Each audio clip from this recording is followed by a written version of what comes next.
நீலகிரி மாவட்டம் பந்தலூர் அருகே 30 அடி ஆழக்கிணற்றில் விழுந்த குட்டி யானை பத்திரமாக மீட்கப்பட்டு தாயை தேடி வனப்பகுதிக்குள் ஓடிய குட்டி யானை வனத்துறையினரை துரத்தியதோடு வாகனத்தை ஆக்ரோஷமாக தாக்கியது. அந்த காட்சிகளை பார்க்கலாம்.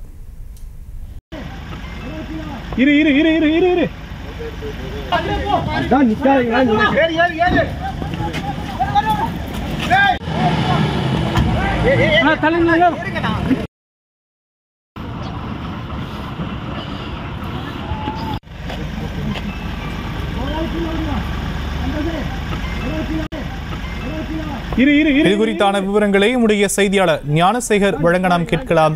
ஞானசேகர், மேலும் விவரங்கள். வணக்கம் சாம். நீலகிரி மாவட்டம் பந்தலூர் அடுத்த கொலப்பள்ளி குஞ்சினர் பகுதியில் நேற்று 2 மணி அளவில் ஒரு குட்டி யானை 7 யானைகளுடன் கூடிய கூட்டம் ஒரு ஊருக்குள் நுழைந்துள்ளது. இதில் குட்டி யானை 30 அடி ஆழத்தில் தவறி விழுந்தது. குட்டி யானையை 7 மணி நேர போராட்டத்திற்கு பின் வனத்துறையினர் மீட்டனர்.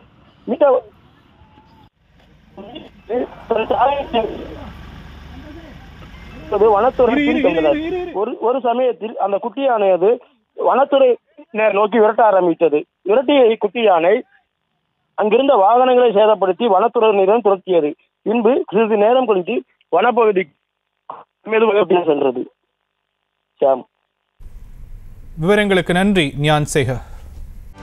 செய்திகளை உடனுக்குடனும் துல்லியமாகவும் தெரிந்து கொள்ள சப்ஸ்கிரைப் பண்ணுங்க.